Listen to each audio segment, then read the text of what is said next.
Welcome into Duval Daily, presented by GenJag.com. I'm Jordan DeLugo. Thanks so much for tuning in here on Monday, July 15th. Back from family vacation, so we're going to be able to get you a lot more content over the coming weeks. You've got training camp coming up just around the corner, less than 2 weeks away. So we're going to have a lot of content for you. Obviously, once training camp starts, it is going to be hot and heavy. You're going to get preseason shortly after that. And then not too long after preseason starts, it'll be time for meaningful football games, which is a very exciting time of year. Fans around the league, including in Jacksonville, will have a lot of hope. I think that the Jaguars fans currently have good reason for a lot of hope. And we're going to dive into that, obviously, over the coming weeks. I've talked about it throughout the offseason, the improvements this team has made. But I still think that they could continue to improve before training camp starts. I think that they should continue to improve before training camp starts from a roster perspective. I really do. This is a team that they feel internally like they're in a window.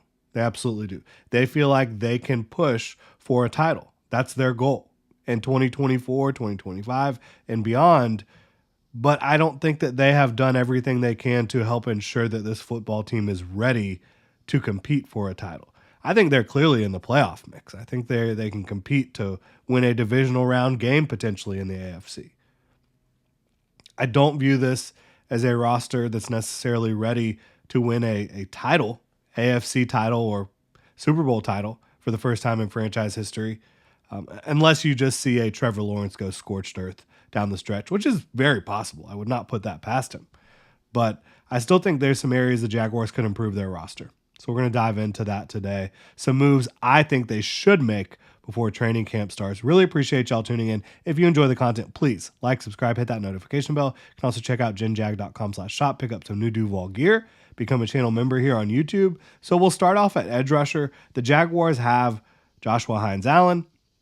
They have Trayvon Walker, both of whom are going to be starters for them in 2024 and beyond. Bottom line, right? Those are your building blocks at edge. You also brought in Travis Gibson this offseason, who I believe will be their edge 3, based on the fact that no one else really has the resume to be that on the roster currently. You have your guy Miles Cole that you drafted in the 7th round, who is physically gifted but incredibly raw. And then you also have Yasir Abdullah, who you drafted on early day 3 last year, who didn't get much run. Looks like he might have like a hybrid role on the edge and off ball. So there's just not a lot behind those two guys. And not only do you want to ensure that you have depth in case there's an injury to one of your top 2, but in the NFL on the defensive line, you've got to have a rotation. You've got to have guys that can sub in and get the job done. And obviously, you do have some versatility with some of your interior players that can align at edge for you in base situations, different situations. Like Eric Armstead can line up at defensive end for you. He can line up against a tackle, and there's some other guys that can do that as well. But I still think in an ideal world for a team that thinks they're going to push for a Super Bowl title, you probably have another edge rusher. And there's a lot of guys out there. Emmanuel Ogbah, Carl Lawson, Unique Ngakoue, Tyus Bowser. He's coming off a year which he didn't play because of the knee injury. But Tyus Bowser had been a good player for the Baltimore Ravens. Marcus Golden is still an effective designated pass rusher. Rasheem Green is an effective pass rusher as well. The list goes on. Like, there's more players out there that I think could come in and solidify the back end of the Jaguars' edge room a little bit more, or at the very least compete, right? I just don't think that there's enough competition at the back end of the edge group right now for the Jacksonville Jaguars. I really don't. At corner, I do think there's a lot of good competition. They've drafted a lot of guys on day 3 over the last couple years. Then you talk about bringing in Jarian Jones. You signed Ronald Darby. You have Tyson Campbell. You have your top 2 that you can feel comfortable with. But what happens when one of those guys goes down? Both of them have seen injury throughout their career. Tyson Campbell got injured last year, wasn't able to play his best down the stretch. He also missed time during his rookie year. Ronald Darby's been injured a lot. So what happens if one of your top 2 go down? Then you're relying on a rookie potentially and Jarian Jones out there. There's not a ton of corners out there that I feel great about in the free agent market. But I do think Adoree Jackson or Stephon Gilmore makes sense. If you go sign Stephon Gilmore, Ronald Darby is now a backup, and that's fine. Like, he signed with the Ravens to be a backup before this past season. Like, he's a guy that understands he might not be a full-time starter in this league at this point in his career. I don't think the contract you signed him to suggests that, hey, this is definitely a starter, right? So I think you could bring in Stephon Gilmore and say, hey, our starting duo is Tyson Campbell and Stephon Gilmore, and feel really good about that. I think Adoree Jackson would compete. I think trading for Marshawn Lattimore still makes sense. He's had injuries throughout his career as well, but this is still a player at the peak of his game when healthy, and someone who has experience with this coaching staff, and someone who would give you a top flight corner again when healthy, and potentially one of the best duos in football. Tyson Campbell and Marshawn Lattimore, if Tyson Campbell returns to form. So I still think that there's moves that could be made there. I have mentioned that I think it's possible the Jaguars could move on from Cam Robinson or Walker Little. I wouldn't. I would not right now because, again, you're going into a pivotal season. If you move on from one of these guys, then your OT3 is Javon Foster, a rookie 4th-round pick, who I do like. I like coming out of Missouri.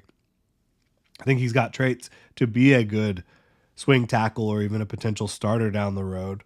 But I don't think you want that in 2024. I don't think you want him to be your top swing tackle. It does make a little bit of a logjam at the tackle position right now with Cam Robinson, who is a starting caliber player, with Walker Little, who's a starting caliber player, Anton Harrison obviously starting as well, and then Javon Foster, you're not going to cut a 4th-round pick. So they have a bit of a logjam there. It'll be interesting to see how they play that out. I wouldn't move on from either of them because you want that insurance policy for Trevor Lawrence to make sure he can stay upright. I do still think the Jaguars should trade for Brandon Ayuk if it's possible. Don't know that it is, but I'd be willing to give up a lot for Brandon Ayuk. I've talked about it a lot on the channel. Adding a premium talent going into his prime at a premium position that massively helps Trevor Lawrence, I'm all the way in on that. And the Jaguars aren't really tied to any of their expensive receivers long term. So you could bring in a Brandon Ayuk and make him your number one, bring along Brian Thomas Jr. and try to have that be your top duo over the next several years. And I think that could lead to a lot of success for the Jaguars. I don't think they will do anything of that matter or of that nature, but I would still be interested in that. Don't know if the 49ers would realistically move him at this point. It seems like they're kind of working towards keeping him around. But again, I will say this. This is a team that should feel like they're in a championship window, that should act like they're in a championship window. I know internally they do believe that they are going to be competing at the highest level in 2024 and 2025. In my opinion, they should push the chips in just a little bit more than they have. None of these moves have to massively alter the future cap situation. None of them would. They have a healthy cap situation. I think that there are moves that could be made to ensure that at certain positions that are very important, again, edge, corner, that you have the depth, the talent that you need to really be the best team that you possibly can be in 2024. I still think you could upgrade at wide receiver. I love Christian Kirk. I'm a big fan of Evan Ingram as well. I think Gabe Davis will serve a role here. I think Brian Thomas Jr. has a bright future. But you don't currently have a number one. You just don't. That's kind of the way it is. And Brandon Ayuk would be that for you. So those are kind of the different moves that I would be considering, that I would be looking at if I was the Jacksonville Jaguars right now, if I was running things inside that building. I don't know that they'll do anything before the start of training camp. I get the feeling that they're kind of feeling themselves right now a little bit. They feel pretty good about what they've got going on, and they should feel pretty good. Does that mean you should stop trying to grow, trying to become better, trying to put your foot on the gas? In my opinion, no. We'll see how it plays out. But very excited about this upcoming training camp and season for the Jaguars. Would love to know what y'all think. Drop your comments in the comment section below. If you enjoy the content here, please consider liking, subscribing, hitting that notification bell. You can check out genjag.com/shop, pick up some new Duval gear, become a channel member here on YouTube. Y'all have a good one.